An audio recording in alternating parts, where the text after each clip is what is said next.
Walang hiya. Impakto! Impakto na talaga mga kababayan ang Marcos administration na ito. Dahil akalain nyo mga kababayan, akalain nyo kung sino pa yung nagsumbong tungkol sa korupsyon mga kababayan. Siya pa ngayon ang makakasuhan. Dahil ngayon lang mga kababayan, nagsampa na ng kaso etong National Security Advisor mga kababayan ni Bongbong Marcos doon sa 18 Marines mga kababayan. Kakasuhan na ni Eduardo Anyo, National Security Advisor ni Bangag, ang mga marinong nagbulgar ng korupsyon at gusto niyang ipakulong ang mga ito mga kababayan. Dahil wala daw basihan ang mga pinagsasabi sa likod ng mga hawak din ng mga ebidensya at mga dokumento. Ganito kajablo ang mga taong ito. Etong si Anyo mga kababayan na dakilang traidor kay dating Pangulong Duterte. Bumangag na kay Marcos mga kababayan. Panoorin niyo po ha. Kung kayo napunta ng DOJ? Well, nagpapay ako ng... Lumapit sa DOJ mga kababayan na hawak pa rin ni Boying Rimulya. Actually ngayon parang de facto DOJ secretary pa rin yan si Boying mga kababayan kahit nandun na siya sa ombudsman. Kaya nga walang tinatalaga dyan na DOJ secretary. Dahil parang dalawa na ang hawak ni Boying Rimulya. Ang mga buhaya pati sa posisyon buhaya. O lumapit si Anyo mga kababayan. case against yung mga sinasabing ex-Marines. Kakasuhan niya ex-Marines. Kabaro mo yan, Anyo. Isko Lord. Nagbubulgar yan ng kurakutan. Kasali niya ang iyong pangalan. Aroy, aroy, aroy, aroy, aroy, aroy. Tony Baligod at kasama si Mike Defensor. Si Baligod mga kababayan at si Defensor kakasuhan din. Aside doon sa 18 mga kababayan. If you remember, isinama nila ako dun sa... Dahil kasama ka naman talaga doon. Kabangag ka eh. Kasama din ito mga kababayan sa pagpapakidnap ha, sa plano, sa pagpapadukot kay dating Pangulong Duterte. Kasama din ito si Anyo. Kaya kasama ito makukulong mga kababayan. And that is really malicious and fabrication. Malicious daw and fabrication. Humanda kayo. Anino, Anyo. Ngayon mga kababayan, hindi talaga uusad ito dahil hawak ng mga bangag eh. Pero humanda ka. Pagdating kay sarang animal kang buisit ka. Protect my name. I have to defend my honor. Honor? Ano ba honor na titira sa'yo? Matagal ka nang walang honor nang bumangag ka dyan sa, ang sabi ng kapatid niya, adik na presidente. I will not sell my name to anyone or to any amount. Binenta mo na nga kaluluwa mo sa sa mga jablo. So that is really malicious.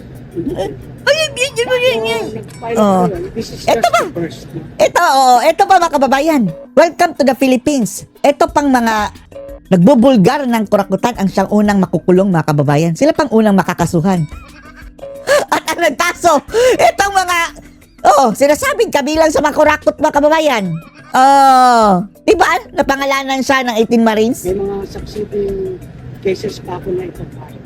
Sige. Ang ipinay ko ngayon ay...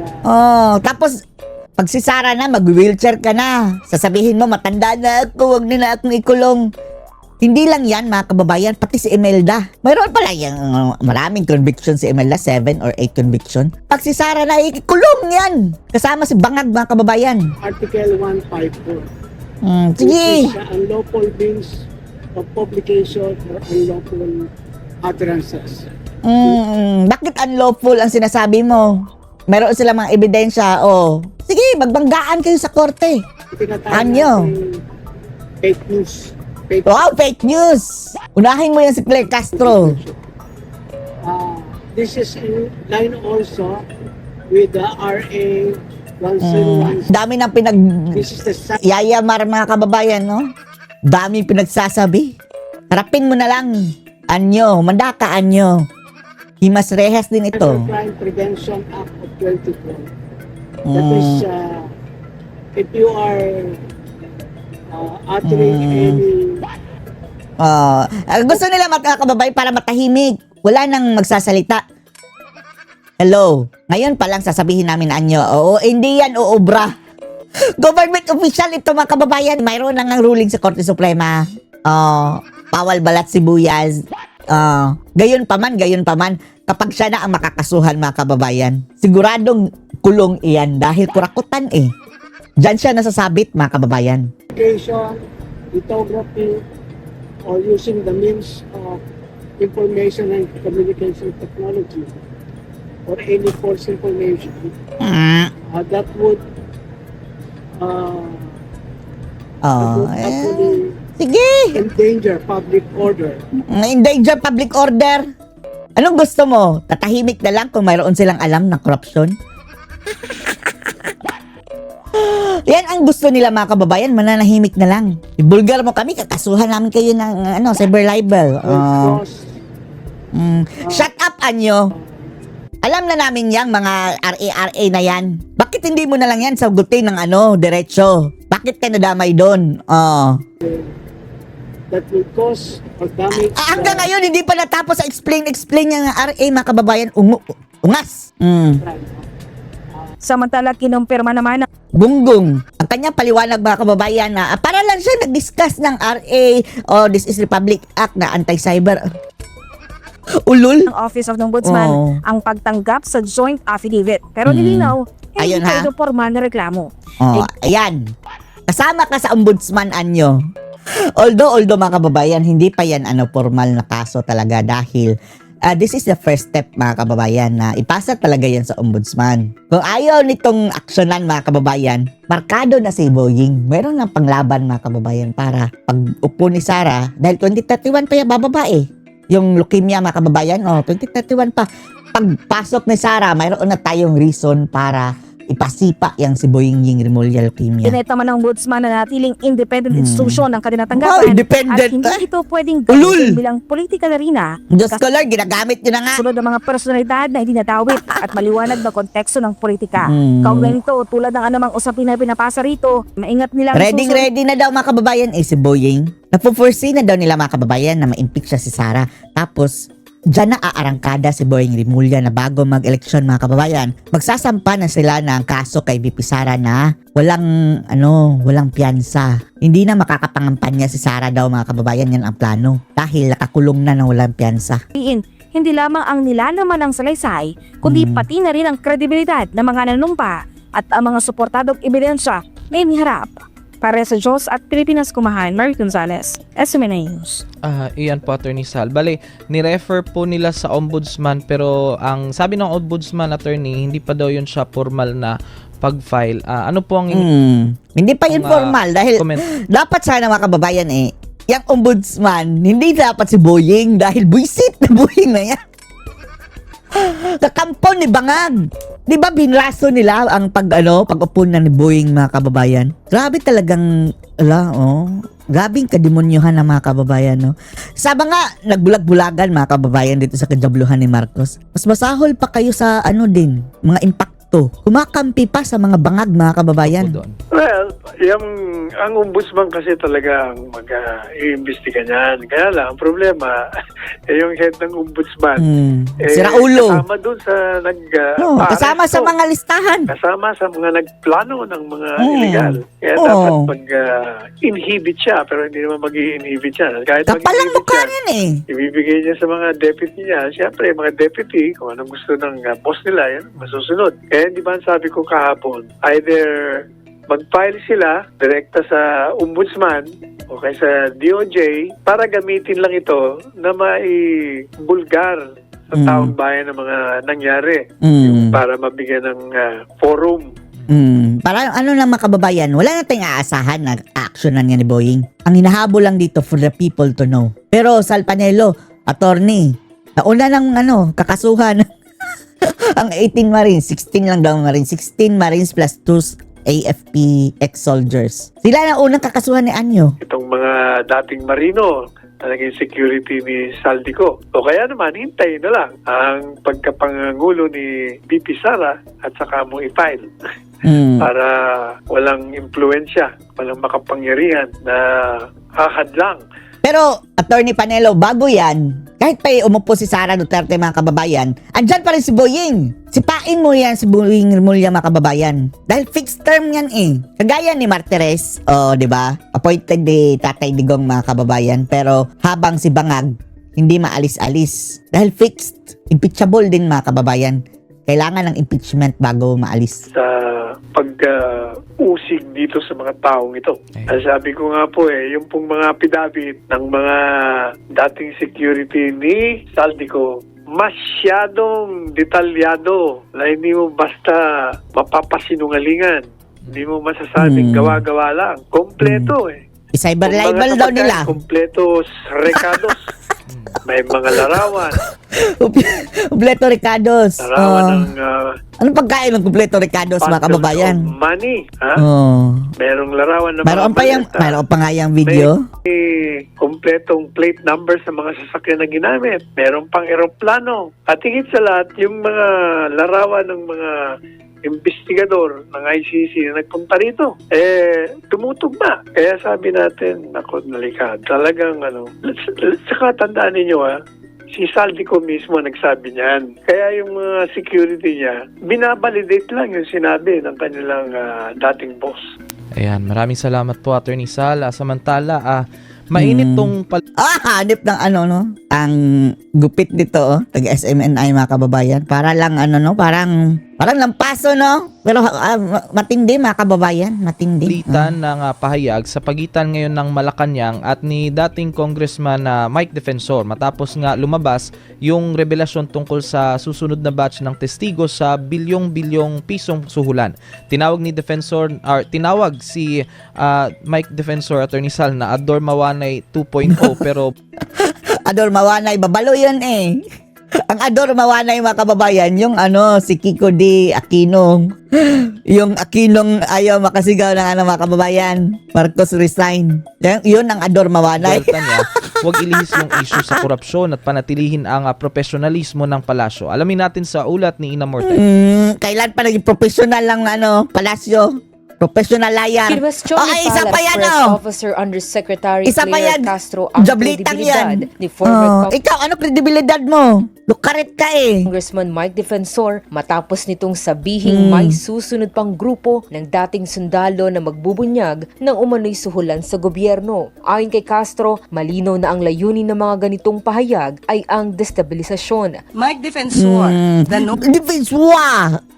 Nguso mo. Lirering. Wonder Marami Boy. sa kanyang talumpati ang naghihikayat sa ating mga kababayan Kasuhan mo. na tanggalin sa pwesto ang ating Pangulo.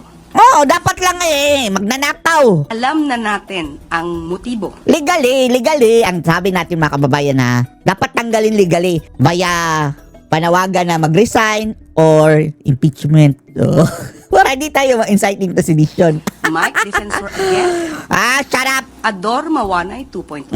Ikaw, sino ka? Janet Napoles 2.0. Kilala ang salitang Mawanay dahil sa pamimilit di umano sa kanya na gumawa ng peking salaysay. Ikaw, peke kang tsura mo. Bilis namang pinabulaanan ni Defensor ang mga paratang at iginiit na wala siyang kinalaman. Yan si Claire Castro mga kababayan Tingnan nyo itsura bago siya naging press secretary mga kababayan. Tingnan nyo, kagaya rin ni Risa mga kababayan na Risa Altivirus. Kumikita ang kabuhayan. Sa kontrobersya ni Ador Mawanay at maling impormasyon Ang sabi ang nila, ipinapaka- nagmukhang tao na daw mga kababayan. Dahil paldong-paldo na daw Paldong-paldo. alat ng palasyo. Well, unang sa lahat, yung pag-spin nila ng kwento mali.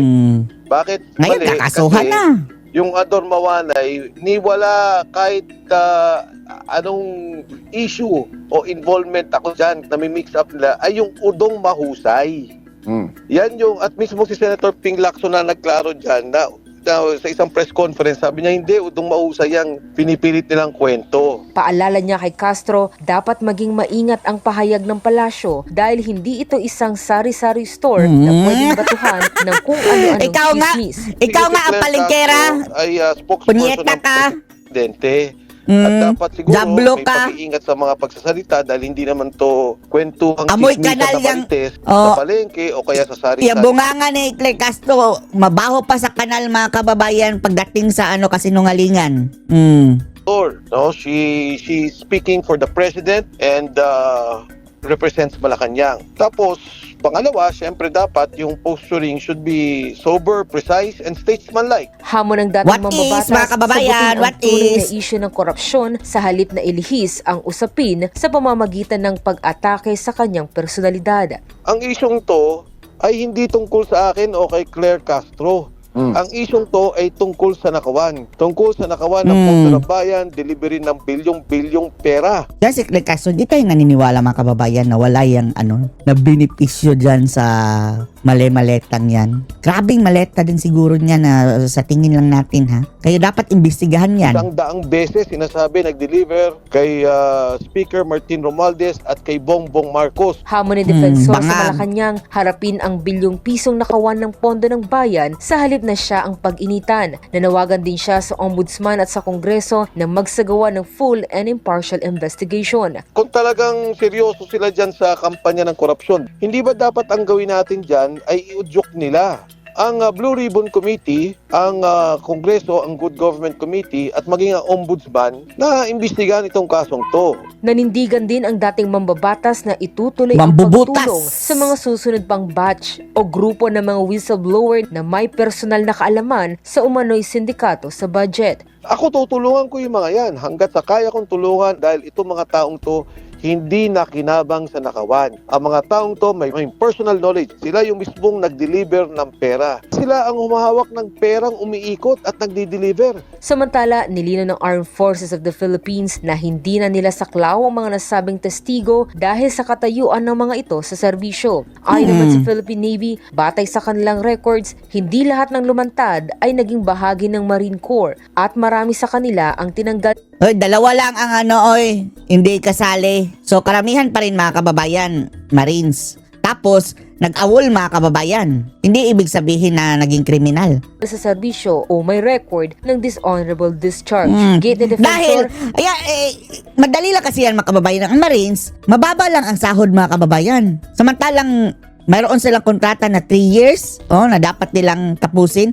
Tapos, si Zaldico, inalok sila triple o quadruple o 10 times pa mga kababayan siguro. Natural, naghahanap buhay yan. Akala nila bilyonaryo talaga yan si Zaldico mga kababayan na kayang magbayad ng 10 times ang kanilang sahod. Hindi naman nila alam na kurakot. Kaya nag-awol mga kababayan. Tapos hindi ibig sabihin na mayroon silang mga criminal record. immaterial ang mga paglilinaw na ito dahil wala namang kinalaman sa operasyong militar ang isyu ng bilyong pisong suhulan. Para sa Diyos at sa Pilipinas kong mahal, ito si Ina Mortel, SMNA News. Yan po, Attorney Yes, Sal. Ano po lang. ang masasabi nyo sa isyong yan? Alam po niyo yung si Mike Defensor, tumutulong lang yan para ilantad sa publiko Nagawa. ang mga kawalang yan. Ang mga Naging pagnanakaw. adormawanay pang bigla. Kaya tumulong yan sa mga Para mabayo si Babalo.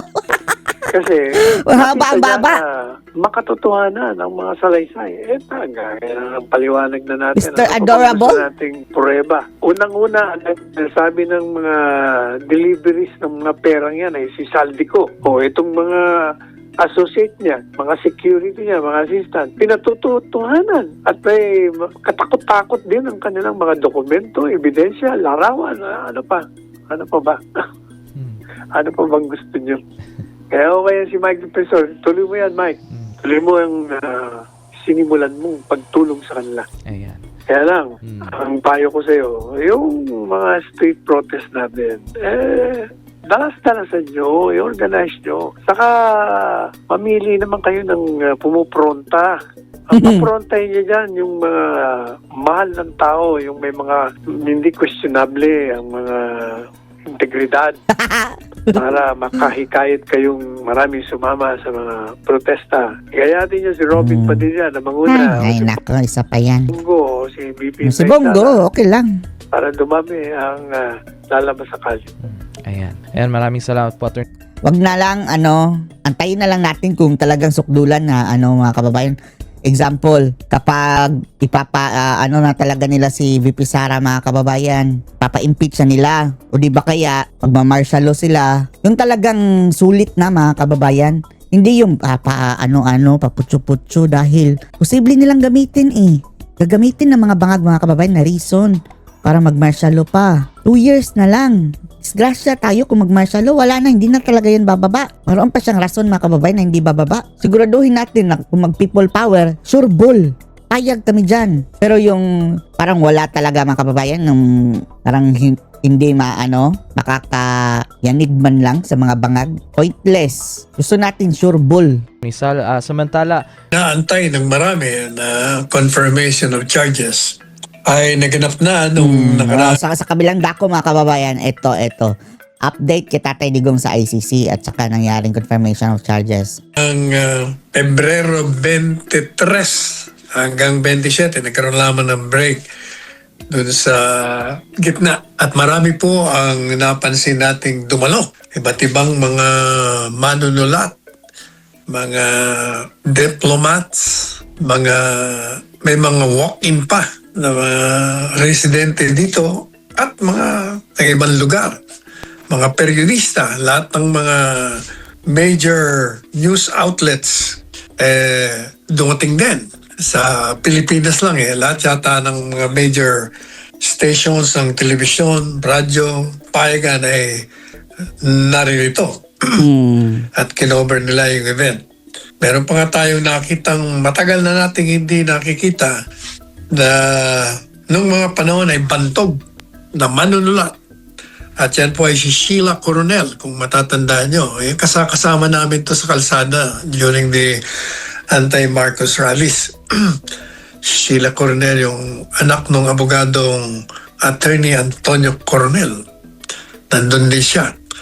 At meron siyang pahayagan na nire-represent.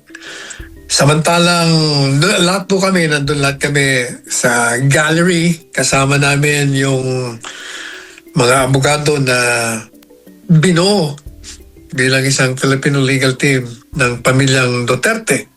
At yun nga yung mga binanggit na pangalan kanina. Kasama ko ang inyong lingkod doon. At kami po ay nakaupo doon sa gallery. Ang sistema, ang dating parang nasa balcony kami. Yung court, yung hukuman ay nasa baba. So nakadungaw kami sa kanila. Kaya lang, separated by a huge wall of glass. Pinapanood namin sila. Nakahilera yung 3 judges doon. Pagkatapos sa harapan nila, yung mga staff. And then sa kaliwa namin, kung nakaharap kami sa kanila, yung prosecution at yung sa kanan naman ay yung defense. Ang lead counsel ng defense ay si Attorney Kaufman. At yung sa kaliwa naman, ano nga bang pangalan nun? Si Nichols yata. Si Nichols ba? Attorney Nichols. At yung mga staff naman o yung mga ibang abogado nandun din sa may likuran at kahilera ni Attorney Kaufman. Ganon din naman yung kabila. At doon sa labas, sa ubod ng lamig na yon, freezing cold temperatures. Ang lamig talagang malamig.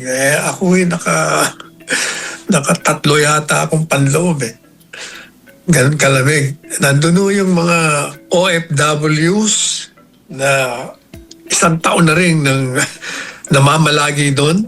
At kasama, yung pong mga naglakbay ng mga Pilipino, kasama na yung kanilang mga boyfriend o kabiyak na mga puti na nanggaling sa iba't ibang lugar. Sa Canada, merong sa Washington, marami basta meron pang galing sa Pilipinas na talaga nagpunta lang doon para magbigay ng kanilang moral support. Ang mga naglakbay, talagang tiniso nila yung lamig para lang maparating kay dating Presidente Duterte ang suporta ng mga kababayan niya.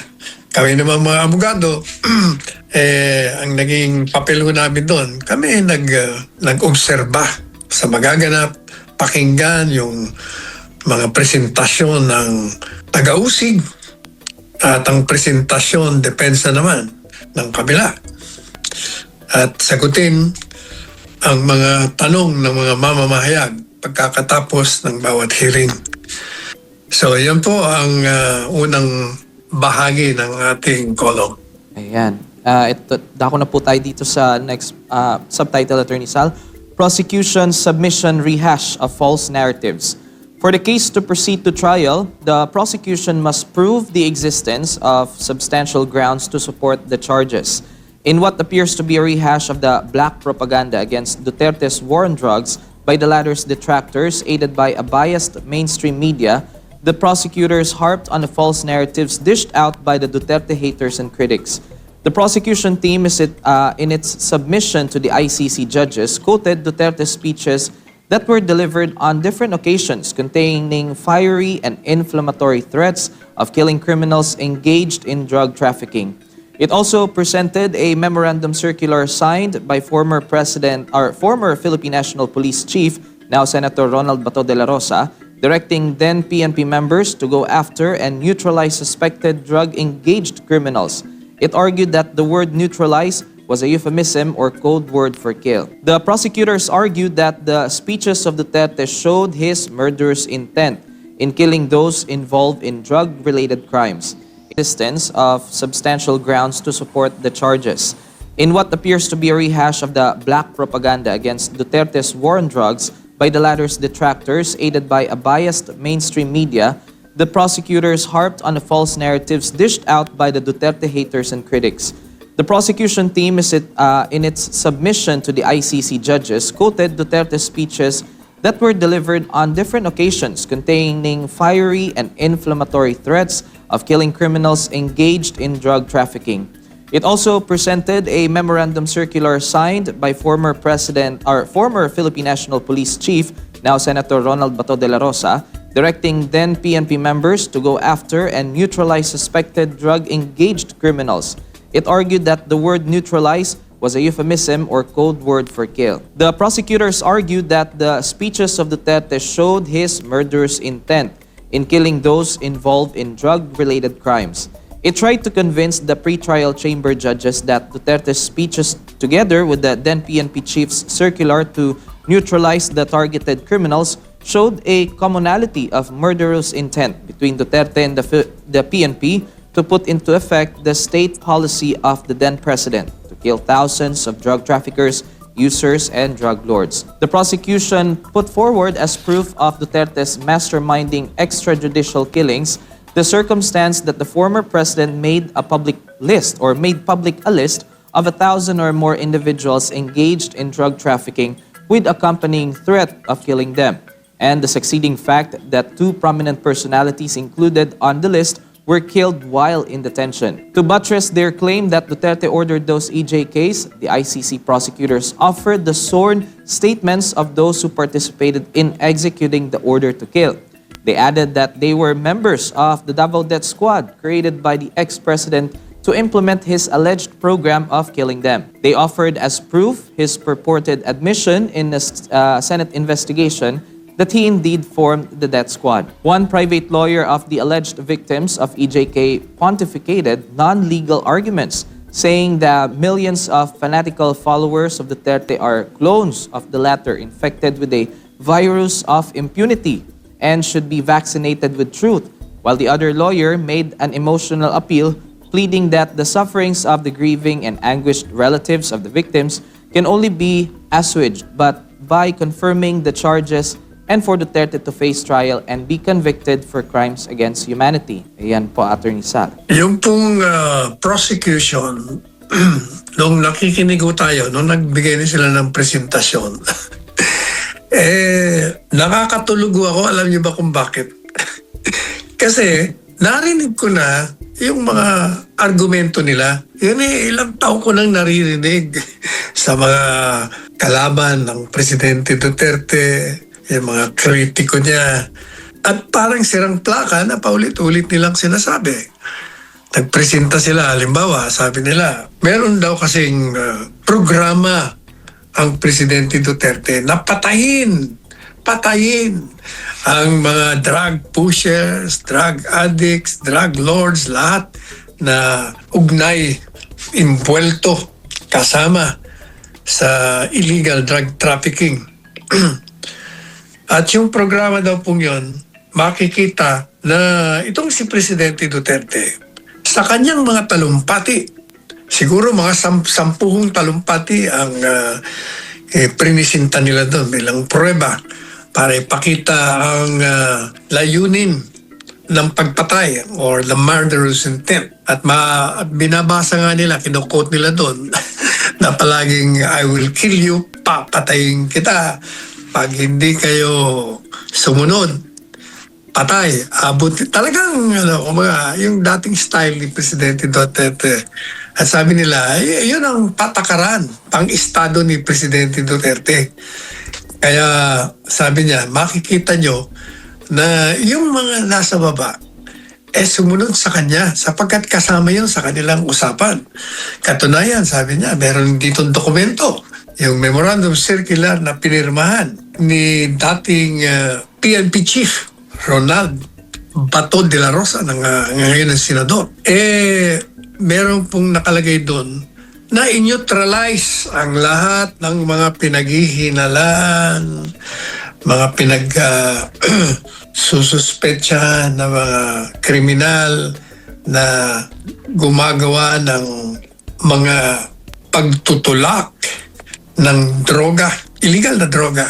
At yun daw, yung circular na yun, yung memorandum na yun, kung iugnay mo sa mga speeches, makikita mo yung commonality of murderous intent. Ibig sabihin, yung di umanong pag-uusap, pagkukutsaba nila na ito ang ating gagawin sa mga involved sa illegal na droga. At pagkatapos, meron din pinipresenta sila na di umanong ito, mga testigo namin, sabi nila. Ito mismo ang mga umamin na sila'y pumatay. Pinatay nila sa utos ni Presidente Duterte. At sila daw po yung tinatawag na Davao Death Squad na talagang ang pakay nito. Kaya daw binuo ni Presidente Duterte upang ipatupad yung kanyang programang pagpatay. At ito daw pong mga testigong ito ay umamin na sila ang mga gumawa nito. Sa utos, sa utos di umano ng nasa taas ng presidente. At binigyan po sila ng nagbigay pa sila ng presentasyon doon para patunayan na totoo ang lahat ng sinasabi nitong mga testigo, pati ng dokumento, pati na yung mga speeches niya. Inilatag po nila na si Presidente Duterte daw, sa kanyang isa sa mga ilang speeches niya, ay nagbigay siya ng listahan. Etong mga listahan ng mga mahigit sa 1,000 mga imbuelto sa drugs. May mayor, may mga politiko, mga negosyante, basta maraming may listahan. At sabi nila, doon mo makikita na talagang itong si Presidente Duterte, nag-utos talagang patayin ito sapagkat sinabi niya na itong mga tao ito, ang talagang involved na dapat ito, ihantingin natin ito at pagpapatayin natin ito. At dahil daw doon sa kanyang mga salitang yun, at dahil doon sa listahang ipinakita talaga klarong-klaro na meron talaga siyang mga papatayin. Dalawa daw ang nasa listahan ng napatay. Ayun na nga si Espinosa at sino pa ba yung isa? Mabilog ba yun? So nagpapakita raw na, kita mo na, sinabi lang na patayin. Napatay kagad. At meron daw silang ebidensya na mismong doon sa kulungan, nagkaroon ng usapan doon, narinig doon ng isang testigo na meron daw nagsabi, boses pa daw ni Presidente Duterte na siya daw nagsabi, patayin. Talaga naman, anyway. Madaling sabi, yun ang kanilang mga presentasyon. Yun namang dalawang abogado ron na Pilipino na di umano ay kumakatawan sa mga biktima. Yung isa, hindi naman ng mga legal arguments. Kung hindi ang ginawa niya, sinisiraan niya si Presidente Duterte. At sinasabi niya, dahil yung taong yan, sabi niya, nagkaroon tuloy ng mga clones. Di ba ang clones parang kakambal. Marami daw, lahat daw ng mga Pilipino, mga panatiko sa kanya, mga clones na yon. At kailangan daw bakunahan kasi daw, meron daw, tinamaan daw ng virus of impunity na pumatay ng tao. virus immunity daw at kailangan ng bakunahan ng katotohanan, vaccination of truth, sabi niya. At yung isa naman, nako, emotional din, wala ring argumentong legal. Sabi niya, yan yung mga, yung mga biktima na narito ngayon. At yung mga hindi nakarating. Yan po nagdanas, nawala ng kanilang kamag-anak. Nawala na yung mga dapat nilang gawin sa araw-araw na nakikita nila. Wala na yung mga selebrasyon ng mga birthdays, mga weddings, kung ano-ano pa, mga sosyal. Kasi namatay na, pinatay na. Pinatay na nito si Duterte. Kaya kailangan, sabi niya, magkakaroon lamang ng katarungan, ang mga paghihirap nito, ang mga pagdadalamhati nito, na kailangan talagang yung confirmation of charges, i-grant at huwag i-dismiss, ituloy. Magkaroon ng trial, magkaroon ng paglilitis at kailangan si Presidente Duterte humarap dito at i-convict para siya'y managot sa kanyang mga krimen laban sa sangkatauhan o crimes against humanity. Yan ang presentasyon ng prosecution o ng mga taga-usig. Ayan, Attorney Sal. Tuloy po tayo sa next subtitle itong Prosecution Case Shattered to Pieces. The foreign defense team led by British-Israeli lawyer Nicholas Kaufman made mincemeat of the prosecution's submission. It crashed the prosecution's pretenses on the imagined direct link between Duterte and the perpetrators of the crime charged against the former. The defense team exposed the prosecution's deliberate cherry-picking of Duterte's public utterances, choosing only the salacious parts and deliberately omitting the exculpatory or exonerating parts of the speeches. While the earlier part of the former president's speeches thundered on his threats against the drug syndicates, users and traffickers, the latter portion pounded on the strict adherence to police protocols and rules of engagement in executing drug-related police operations, with the repeated reminder that the police officers should only use lethal violence on the suspected criminals if the latter is resisting arrest, would place the police enforcers in grave danger. The defense team demolished the claim of the prosecution that the memorandum circular of De La Rosa was a command to the police operatives to kill those suspected or perceived involved in drug trafficking.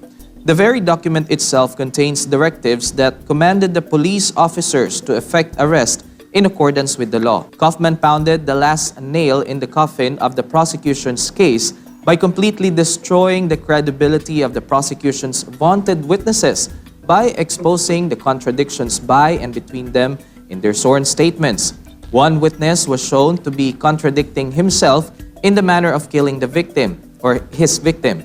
In a statement, he said he killed the victim with a knife, but in a subsequent sworn declaration, he said he shot the victim with his gun. Kaufman educated the prosecution on the inadmissibility of the witnesses' testimonies owing to their hearsay and double hearsay, apart from coming from unreliable self-confessed murderers. The existence of the so-called Davao Death Squad was exposed to be a media-created fiction. This columnist was seated beside Duterte during the Senate investigation, appearing as his lawyer.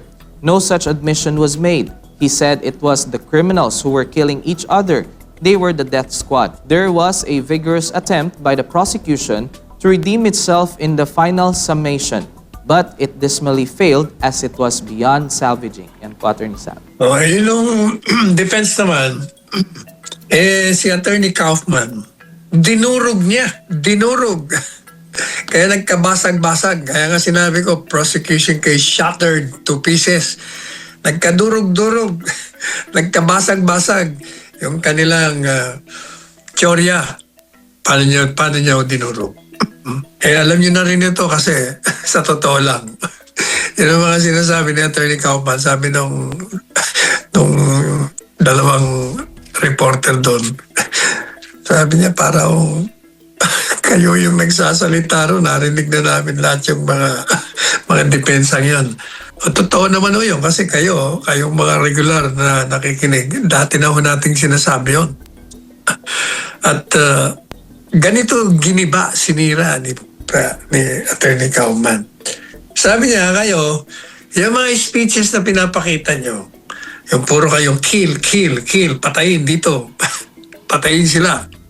Ang problema sa inyo, nag-cherry picking kayo, tinatawag. Alam mo yung cherry picking, ibig sabihin, namimili lang kayo, pinipili lang nyo lang yung mga salitang magpapakita na mamamatay tao itong si Presidente Duterte. Samantalang yung mga salitang yon, blaster lang yon, pananakot lang yon. Yun ay hyperbole, tinatawag, mga exaggeration lang yon. At hindi naman totoo talagang gagawin niya o papatay niya. At ang katunayan, ito, para maipakita namin sa inyo, niya, na hindi totoo lahat yung pinagsasabi nyo. Kasi nga yung mga speeches, yung mga talumpati niya, ang ginawa nyo, pinili nyo lang yon. Hindi nyo dinugtong, hindi nyo sinasabi yung kabuuhan. Sapagkat doon sa bandang huli ng kanyang mga talumpati, sinasabi niya na kailangan kayong mga pulis ay huwag mag-abuso sa inyong kapangyarihan. Kung kinakailangan yung patayin sapagkat nanganganib ang buhay nyo, ay pwede nyong gawin. Saka nyo lang gagawin yan. Huwag na huwag kayong gagamit ng dahas kung hindi nanganganib ang buhay nyo. O alam po ninyo, ang doktrina ng self-defense ay legal. Sapagkat ang ating mga batas, kahit na anong batas pa, sinasabi na bawal ang pumatay. Pero kung yung papatay sa'yo, papatayin ka at nanganganib ang buhay mo, wala kang ibang depensa, kundi patayin mo ni siya, hindi ho kasalanan yon sa batas ng tao. O, kaya sabi nung Attorney Kaufman, anong problema sa inyo? Pinipili nyo, katunayan dyan, sabi niya, meron pa akong 30 speeches at pinipresenta ko rin to na nandun lahat yung mga exonerating, exculpatory statements contradicting your claim na kaya siya nagsasalita na gano'n yun ang kanyang programa. Parang panakot lang yun. Alam po ninyo, ang tanong, bakit ba ganyan kasi naman si Presidente Duterte? Tuloy ginagamit. Alam po ninyo, mga Pilipino, hindi pa pwede yung pabait-bait ka sa mga kriminali. Hindi yung matatakot. Ang karanasan ni Presidente Duterte sa Davao, ganun. Naging matagumpay. Tinatakot niya talaga Ngayon, sabi niya, yung sinasabi niyo, death squad, hindi ginawa ni Presidente Duterte yun. Yun ay gawa-gawa ng media. Media created yun Sila nag-coin niya na Death Squad. Duterte o Davao Death Squad na ginawang Duterte Death Squad. Ang katotohanan po niyan, kung kayo ay nakinig doon sa Senate investigation, tatandaan nyo, akong katabi niya. Kasi sabi niya sa akin, ikaw mag-abogado sa akin. Sabi mo, hindi ka naman kailangan ng abogado ka na. But anyways, nandun tayo. Nag-uusap kami, pero hindi naman nila nakahalata na nag-uusap kami. Sabi ni Presidente Duterte, yung death squad na yan, hindi ko ginawa yan. Meron ng mga pagkakataon, oo, ginawa ko yan. Pero actually, kung papakinggan mo yung mga sinasabi niya, yung death squad na yan, alam mo kung sino yung mga death squad na yan, sila rin yan, yung mga kriminal. Sila nagpapatayan. Iniintriga ko yung isa. Sasabihin ko, yan, yung kalaban mo, ganyan. Ikaw, ganito, ganyan. Kaya nagpapatayan sila. Alam po ninyo, yung mga involved sa droga, talaga matagal na nating sinasabi na magpapatayan talaga yan. Sapagkat, meron silang rivalry. Magkakaribal sila sa pagbenta, sa teritoryo. Nag-aagawan sila ng lugar. Dito, huwag kang makialam dito. Pag nakialam ka dito, patay ang uti mo sa amin. Pangatlo, nagkakaroon ng konsehan, ng bilihan. Kaya hindi pa presidente si Duterte. Marami na nagpapatayan. Lalo na nung magiging presidente na siya. Kasi, yun yung mga galit doon sa kabila, gustong magsumbong sa otoridad. Kailangan patayin mo para hindi na magsumbong. Ganun yun. Ganun talaga ang pangyayari. At syempre, meron din yung mga talagang napatay, legitimong police drug operation na marami talagang mapapatay. At hindi yung totoo, sabi ni Attorney Kaufman, na pinapatay ito na defenseless. Ako naman pang dagdag ko doon, kung matatanda nyo, palagi kong sinasabi, paano nyo ipapaliwanag sa akin kung ito nga'y pinatay ng walang kalaban-laban? Yung mahigit sa 100 pulis na napatay kaugnay sa police drug operation. Paano mo ipapaliwanag sa akin yung mahigit sa 100 maselan o seriously injured na sugatan? Ibig sabihin, kaya yung napatay, nasugatan, kasi nagkaroon talaga ng enkwentro. Kasi yung mga inaaresto nyo, talagang hindi papayag magparesto ng buhayan. Pag nakakita ng pagkakataon na makuha yung baril na nag-aresto sa kanya, aagawin niya. Magbabaril lang talaga sila doon. Ang iba naman, may mga dalang baril at pag nakahalata, bubunot na ng baril yan. Ganun talaga ang nangyari. Kaya sabi ni Attorney Kaufman, yung mga sinasabi nyo na testigo nyo na sila yung mga death squad, kung susuriin ninyo, sabi ni Attorney Kaufman, yung mga anong tawag dito, yung kanilang mga testimonya, yung sworn statements. At ito, matanggal ko rin nung binabanggit ito, kung matatandaan nyo. Pag lumalabas yung mga sworn statement ng mga testigong ito, hindi ba dito sa programa natin to, sinisira natin. At pinapakita natin yung mga hindi kapanipaniwala at yung mga kontradiksyon. O yun nabasa kasi ni Attorney Kaufman lahat yun. Kaya nakita niya rin, alam nyo, pag kayo'y abogadong matino, abogado kayong hindi bias, talagang ganun ang sasabihin nyo. Lahat ng mga abogadong objective, yung depensa ni Attorney Kaufman at yung depensa ko dito sa programang ito, ganun din ang gagawin nyo. Kasi may pinag-aralan kayo sa batas. Siyempre, alam nyo na kung ano yung hearsay na tinatawag, yung wala namang personal na kaalaman. O, halimbawa, sabi ni Attorney Kaufman, tatanungin mo, meron ba kayong ebidensya na nagutos si Presidente Duterte? Wala. Ang nakalagay doon sa mga testimonya ng mga testigo nyo, utos ni Presidente Duterte o utos sa taas. Sino nagsabi? Sabi ni ganito, sabi nung isa pang police o assistant nung o driver o ganito. O madaling sabi, di wala ko siyang personal na kaalaman, sabi daw ni ganito. Sabi ni A, halimbawa, pag tinanong mo si A, sabi ko ni ganyan. Madaling sabi, inadmissible in evidence. Hindi yung katanggap-tanggap yan sa isang hukuman. Kailangan kasi, pag ikaw yung nag-testify, kailangan meron kang personal na kaalaman. Alam mo, hindi yung narinig mo lang. Hindi yung chismis. Hindi yung haka-haka. Hindi yung, kagaya niya, sabi niya, narinig niya raw ang boses ni Presidente Duterte. Pwede ba yung narinig mo sa telepono, sasabihin mo na siya yun? Paano wala kung kaboses mo? At saka, alam nyo, sabi nga ni Attorney Kaufman, pinaniniwalaan nyo, ito yung mga mamamatay tao.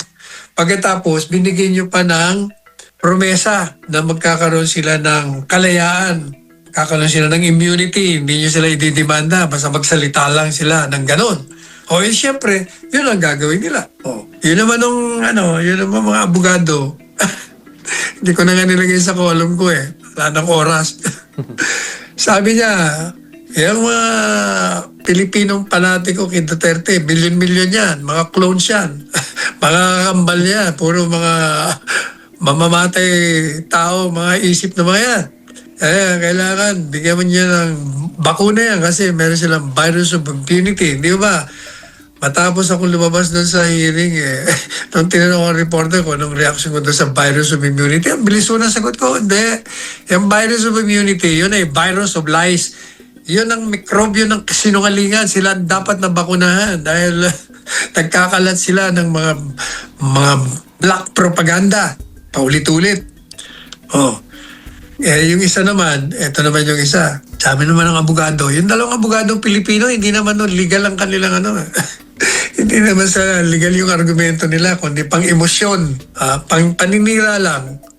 Sabi ng isang abogado, yun daw mga biktima na nandito. Actually, ang sabi ko sa akin doon parang dalawa lang ang biktima na nandun. O hindi, kamag-anak ng biktima. Yung isa daw, umiiyak. Di ko nga ako nakita yun kasi nakatingin kami sa baba. Nandun sila sa kaliwa, malayo. Ang daming tao, hindi mo mapapansin, umiiyak daw. Yung isa naman, nagpakilala sa akin na kinakatawanan niya lang yung pinsan niya para dun sa kamag-anak. Ngayon, itong abogado, nagtalumpati siya. Sabi niya, kawawa naman itong mga mahihirap na Pilipinong pinatay ni Pangulong Duterte dahil sa kanyang kautusan. Nagdadalamhati ngayon. Wala na, hindi na sila magiging masaya. Yung mga dati nilang ginagawa na nandun yung pinatay. Madalit sabi, puro emosyon. Sabi ni Atty. Kaufman, teka muna. Ito, kaso kriminal to. Meron tayo mga regla rito. Yung ebidensya ba yung pinipresenta nyo? Pwede bang tanggapin sa hukuman yan? Hearsay. Kasi yung mga testigo nyo, nagbabanggaan, nagkakaroon ng mga, nagdidigmaan ng kanilang mga payag. Halimbawa, sabi niya, yung isa, tingnan nyo yung isang sworn statement nyo na pinipresenta. Sabi nung miyembro ng death squad, di umano, yung mamamatay tao, marami na rin siyang pinatay. At pinapatay daw niya sa pamamagitan ng pagsaksak. Doon daw sa Davao, notorious yun, kilala na mamamatay tao na ginagamit, pampatay. Yung, kung hindi balisong, punyal, kutsilyo, basta bladed weapon. Pero, siguro mga ilang linggo, gumawa naman siya ng panibagong affidavit. Naku, ang nakalagay doon, pinatay niya raw sa pamamagitan ng pagbaril sa kanya. Tinan mo, sabi niya, Atty. Kaufman, paano naman kami maniniwala? Madalit sabi, gawa-gawa lang. Nilika lang talaga nila yan para gibayin ng Presidente Duterte. Kaya, durog na durog ho. Durog na durog yung presentasyon ng prosecution. Nadurog ni Atty. Kaufman ng depensa.